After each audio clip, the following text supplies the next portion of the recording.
I haven't even officially started this vlog because I didn't put one up this past week because I had so much going on. And so this is inevitably turned into a 2-week vlog that was not supposed to be a 2-week vlog, which is fine. Nothing wrong with that. So you should have gotten a bunch of B-roll footage as I'm looking to see what video clips I do have so I can update y'all.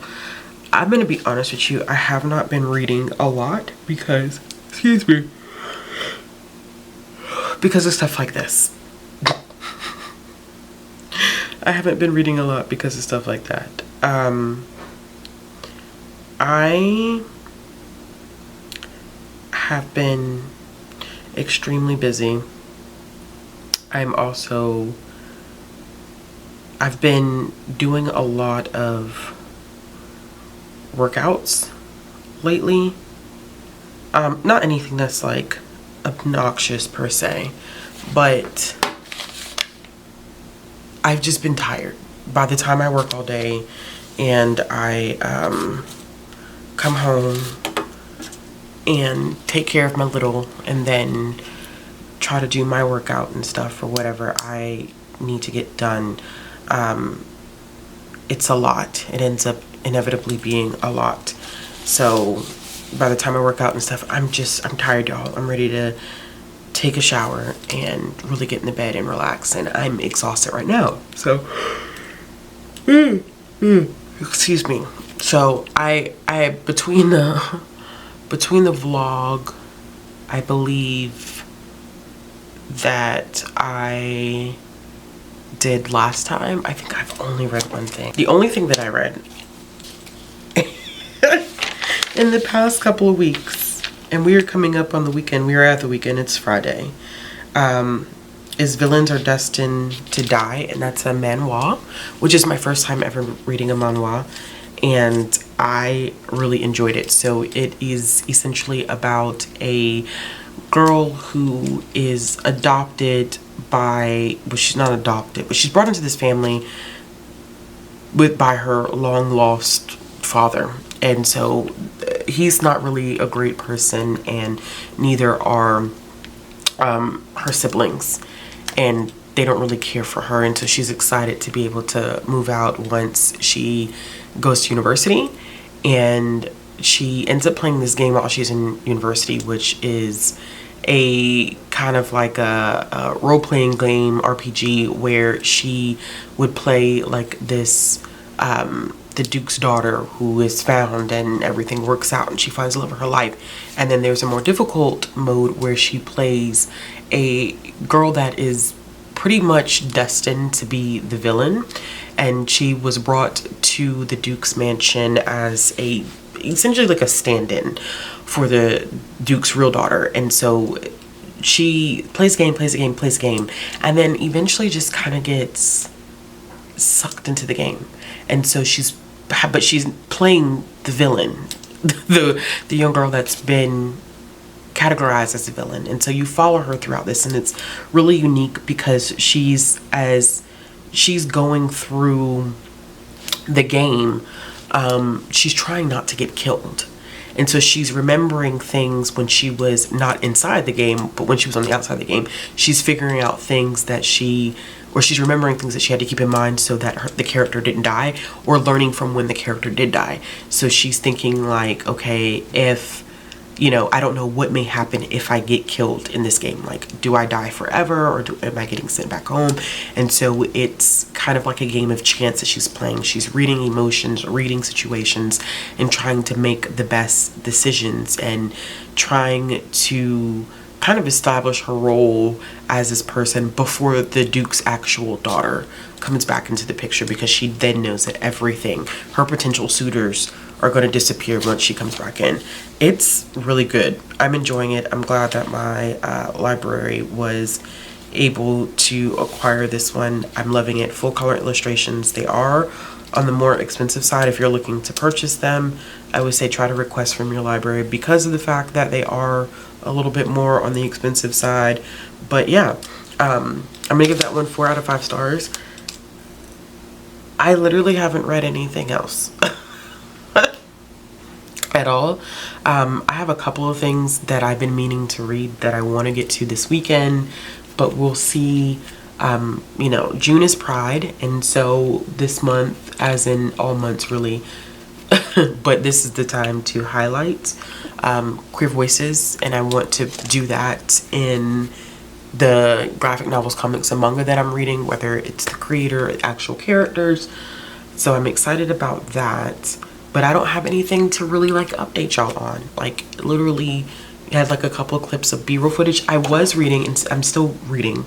It's just in my book bag, and I have a sports top on. I really don't want to get up and, you know, flash y'all. Technically I could edit it out, but I'm just trying to make life easier on myself. So I do have 12th Grade Night, which is a graphic novel. It's more of like a young adult graphic novel that I'm currently reading. I read a couple of pages of that. Like, I really even haven't made it in far to that one at all. I know I have that one. I have Rex Ogle's Four Eyes, which I started, which I am about halfway through that one, so I want to get to that. I have some manga that I need to get to because I need to return it. I started reading no, I didn't start reading Got You number 8. I started reading something else. Jujutsu Kaisen. So I started reading Jujutsu Kaisen on the Shonen Jump app. I probably will try to make it through a volume of that. Well, that's it. I'm gonna update now. This is essentially gonna turn into a weekend reading vlog, which is fine. Not a big deal. But I will update y'all when I read something. I mean, when I read something of consequence.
Oh dang, my battery is definitely about to die, and okay, so this is gonna be wrapping up this vlog, and oh my god, okay, it's gonna be wrapping up this vlog because it needs to be wrapped up.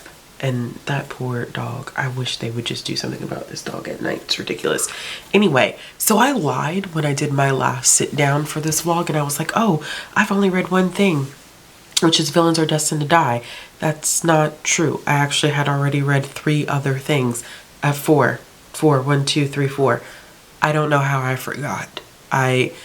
Anyway, this is gonna be quick. I have not read anything outside of these 5 things in the past 2 weeks. Today was very, very hectic, and my eczema is so bad, y'all.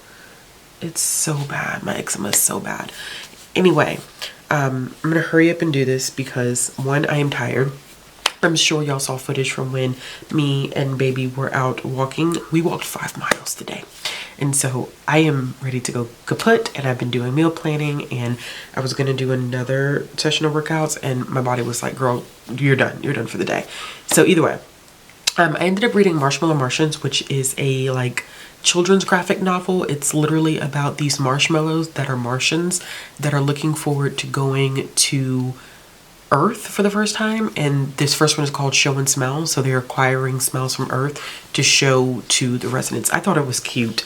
Not like the most dialogue heavy, of course, because it's geared towards younger readers. The artwork was really fun, and I'm looking forward to picking up the next one.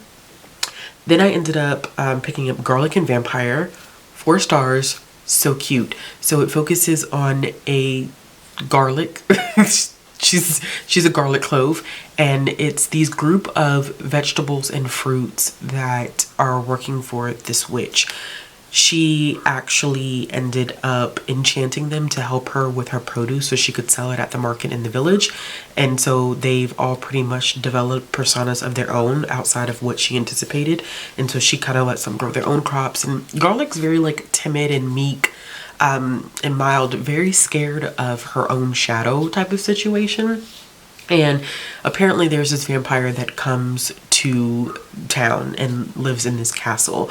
And so everyone's like, well, who's going to go and see if what the vampire's like, and who's going to go and check the vampire? And everybody's like, oh, Garlic should go because Garlic is, you know, a natural remedy against against vampires. And Garlic is kind of like, excuse me, sending me to a vampire? Like, absolutely not. Well, inevitably she's their only hope. Of course, as you're reading through it, you find out that there's more to the story than meets the eye. So did my camera die regardless? Absolutely. It definitely did. But either way, because I can't remember exactly what I was saying, but Garlic and Vampire was really, really cute, and I ended up giving it 4 stars. The last 2 things that I ended up reading were Shark Princess, which is, this one teeters, I feel like, between what could be like a children's and middle grade. It feels like very in between. It could appeal to like the upper end of children's audience and the lower end of a middle grade audience, but it is about it's about a shark who is wanting to be a princess, and so she decided she's going to be a princess, and she has this friend who is unsure that they could be a princess. And I think the messaging behind this one was just, it's all about like being confident in yourself and being secure, and you could pretty much be anything that you want to be. Very heavily focused on friendship and supporting one another. I mean, absolutely very, very quick read that I ended up reading in like 35 minutes max. I did like the artwork on this one. I'm always hit or miss with this creator. I think that it's either I really, really enjoy what they've put out, or I'm like, they feel kind of mid to me. So I was kind of like middle of the road with this one, but also I'm not the intended or target audience. So I'm very mindful about that whenever I review or rate. And the last thing that I ended up finishing is Cleopatra in Space. This is a middle grade. It's sci-fi. It feels very sci-fi-ish middle grade. It's about I guess a version of Cleopatra where we meet her where she's originally just in her time period, and she's about to turn 15, and there's a lot going on, and she just doesn't want the responsibilities that would be aligned with her being Pharaoh's daughter. And so she ends up doing something, which I'm trying not to spoil too much of this. She's doing something where she gets transported to a future version of where she's from, and she is tied to this prophecy of being able to save this futuristic community. She has no idea what they're talking about. She's like, I don't know what this is. And so, but she ends up thriving.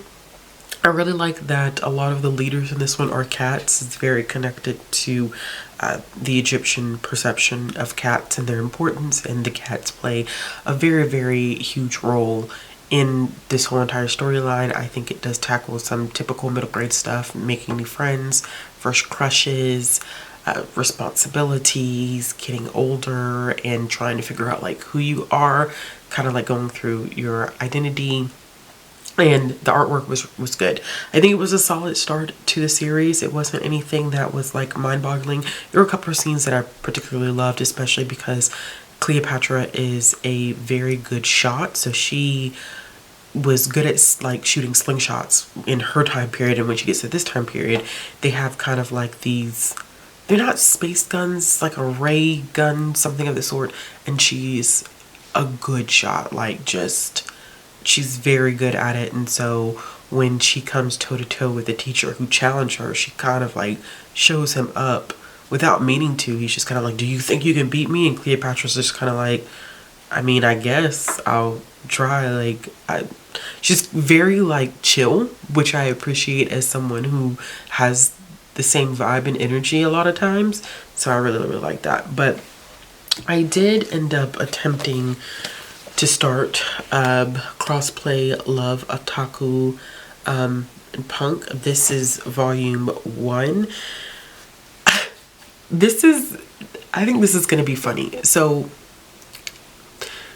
there's a guy who's in love with a girl. This is wild. Because at first, when I started reading this, I got a couple pages into it. You probably saw me flipping through it with B-roll footage. When I first started it, I got confused because I was like, oh, this is going to be like a love triangle, love square. But it's about a guy who works at this like maid parlor, right? Or maid cafe. And he dresses up as a woman, but he's in love with this girl. And so he doesn't want to tell this girl that he's a guy, but there's a guy who is in love with him as a girl. So he dresses up as a girl. So basically, these two guys are both dressing up as women to capture the attention of each other. And but it's two guys dressed up as women. It's hard to explain because I feel like it's just super complicated because they're both like dressing up and they have a crush on the women version of each other.